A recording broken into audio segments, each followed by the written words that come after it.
नमस्कार दोस्तों। सौतेली माँ एक प्रेरणादायक कहानी। एक व्यक्ति था, उसकी पत्नी का देहांत प्रसव के दौरान ही हो गया था, परंतु किसी तरह बच्चा हो गया था। छोटा बच्चा माँ के बिना कैसे संभाला जाए, ये एक बहुत ही चिंता का विषय हो गया था। कई मित्रों व सगे संबंधियों के कहने पर उसने पुण्य विवाह किया। बच्चे को नई माँ मिल गई। नई माँ बच्चे का सार संभार करने लगी। बच्चे को भी लगा जैसे उसकी माँ फिर से मिल गई। कुछ ही वर्षों में उस युवती को भी एक पुत्र हुआ और उसका ध्यान अपने नए बच्चे पर अधिक रहने लगा। धीरे धीरे उसकी दृष्टि में दोष आने लगा और वो पक्षपात से ग्रसित हो गई। अब उसे लगने लगा कि इस घर का वारिस तो बड़ा लड़का है और संपत्ति पर भी अधिक हक इसी लड़के का है। उसे अपने पुत्र के भविष्य की बहुत चिंता रहने लगी। उसने अपने पति को समझा बुझा के राजी किया और बड़े लड़के की पढ़ाई लिखाई छुड़वा दी और घर के नौकर को भी हटा दिया तथा सब काम उसी लड़के से कराने लगी। बच्चे के ऊपर बहुत बड़ी विपदा आ पड़ी। वो अभी दूसरी कक्षा में ही था और दुनियादारी कुछ नहीं जानता था। उसे यही लगता था माँ ने सही किया होगा। घर का सारा काम करते करते उसका पूरा दिन बीत जाता था। धीरे धीरे माँ ने उसे समझा दिया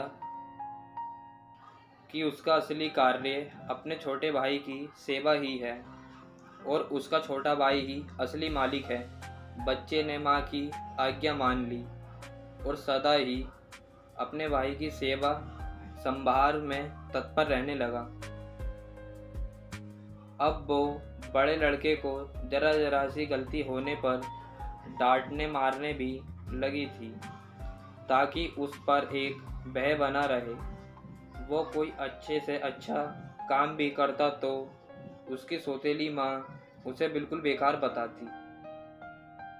लेकिन फिर भी बालक के मन में माता के लिए प्यार ही उभरता। वो उसे सौतेली नहीं मान पाता था। उस औरत ने घर के पूजा पाठ का जिम्मा भी उसी बच्चे को दे रखा था। अतः उस बालक की बुद्धि धीरे धीरे अत्याधुनिक होने लगी। जैसे जैसे वो बड़ा होने लगा उसे सच्चाई समझ में आने लगी।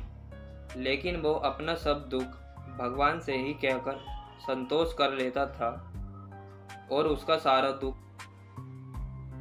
समाप्त हो जाता था।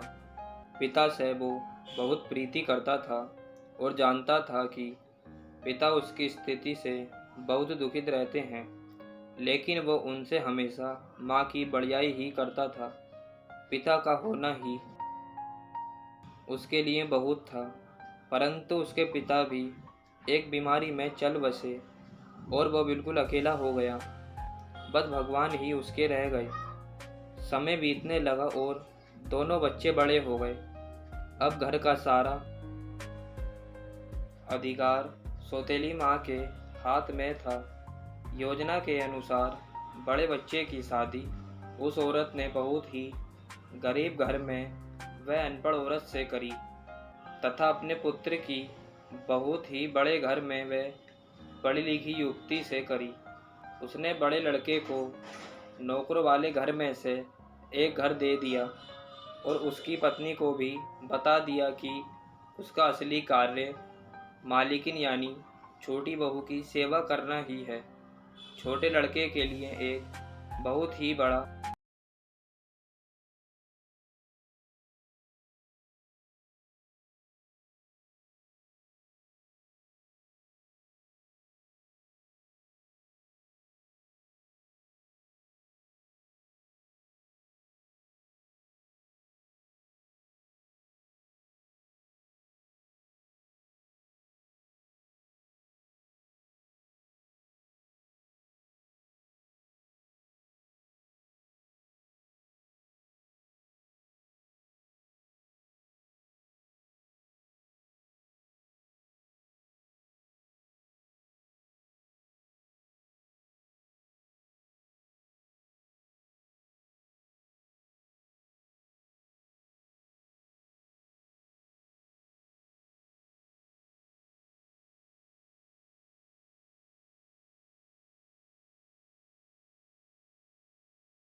में डूबने चल दी।